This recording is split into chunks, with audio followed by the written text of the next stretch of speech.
Narinig mo na ba yung salitang adjusted returns? Yan ang aking sariling financial principle, kaya naman pakinggan mo dahil napaka-importante nito when it comes to investing. Okay? Pero bago tayo magsimula, kung bago ka pa lamang pala dito sa aking TikTok account, YouTube channel, or Facebook, ako nga pala si Christian G. Azucena. Isa tayong second year financial management student but also magiging third year na, no?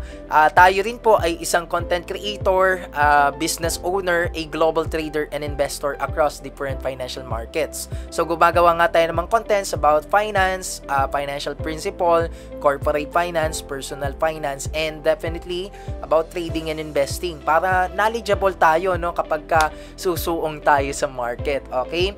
So pag-usapan na po natin yung aking nabuong principle.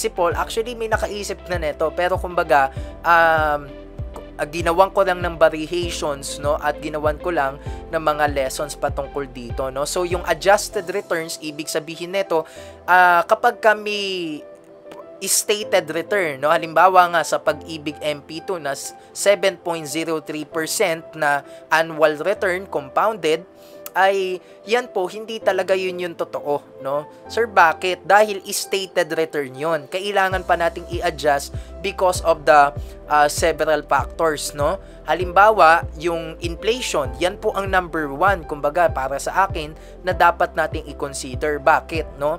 Dahil ang inflation po, yan yung non-cash factor, parang non-cash expense siya, na kung saan nagde-depreciate yung value ng pera natin at nag-a-appreciate naman yung presyo ng mga bilihin at mga serbisyo, no, produkto at serbisyo. So ang point natin diyan, ang number one nga na ruling sa pag-i-invest at pagte-trade, no, whatever the investment vehicle it is na paglalagyan mo ng pera, it should be given na mas mataas yung return kaysa sa inflation rate. So, the 10-year average of inflation here in the Philippines ay 3.5%. So, ibig sabihin po per year, nababawasan tayo ng almost 3 to 4%, no, yung mga investments natin. Paano pa kaya yung mga perang hindi natin ininvest, tama po? So, ang point lang dito, kung halimbawang ang return daw, no, ay 7%, i-minus mo, let's say yung 3.5%. So magkano yung actual return or yung adjusted return? No, 3.5 na lang. 'Di ba po? So ang sinasabi ko dito, kailangan i-adjust natin yung mga returns na nakikita natin sa market because marami pang factors, no? Halimbawa po yung mga taxes. No, ang Pag-ibig MP2, magandang example 'yan eh. Ang Pag-ibig MP2 kasi risk-free siya at tax-free also na investment. Pero let us just say, no, example lang po, hindi siya tax-free. Ibig sabihin may tax siya na 20%. So kailangan yung 7% na yun, no, i-a-adjust niyo yun base sa inflation, base sa mga taxes, kasi minsan yung inaasam natin na return in the future, mas mababa pa na yung present value ngayon. Nagigets po? Medyo komplikado ito na topic sa finance, no? Pero ang sinasabi ko lang, kung halimbawang ang matatanggap mo, let us say 2 million in 10 years, 2 million pa ba yung value nun?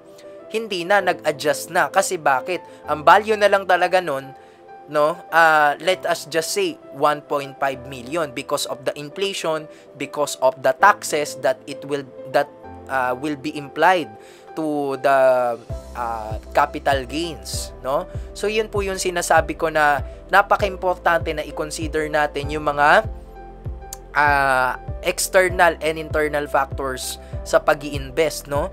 O halimbawa na lang po nito sa pagte-trade, no? Kailangan nyo po dyan talagang i-consider yung commissions and fees ng mga broker. Kasi minsan nakakalimutan na natin yun eh. 'Di ba? Ang ini-include lang natin, ito dapat kitain ko, no? 3%, 5%. Pero nakalimutan mo na may mga fees din and charges. So ang point lang doon, kailangan syempre naman given na 'yon na pag kumita ka sa trading, kada trade mo, kailangan talaga mas mataas doon sa mga fees, commissions and so on and so forth na mga cost of doing business, cost of doing trading, no? When it comes to financial market. So, yun po yung sinasabi ko na kailangan tignan nyo yung mga several factors, tignan nyo yung mga makakaapekto sa performance at sa result, no, ng inyong pag-i-invest, no. So number 1 na nga yung inflation. Kaya naman, no, yan ang tatandaan po ninyo, i-adjust nyo yung mga returns, no. Sinabing 7%, hindi talaga yung 7%, i-minus mo pa lang dun yung inflation, yun yung actual na makukuha mo, no. So nagigets po ba yun ng aking nabuong principle? Actually may nakaisip na nun, credits na lang sa kanya or sa kanila, pero ako kumbaga yung inflation nakaka-apekto talaga siya, so sinama ko talaga dito yun sa adjusted returns, no. So yun lamang po.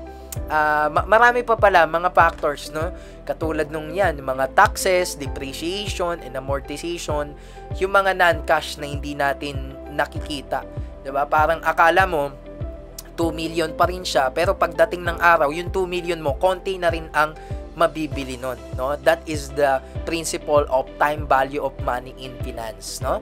So kaya yun lang mga ka-traders, no. Sana marami kayong natutunan sa video na ito.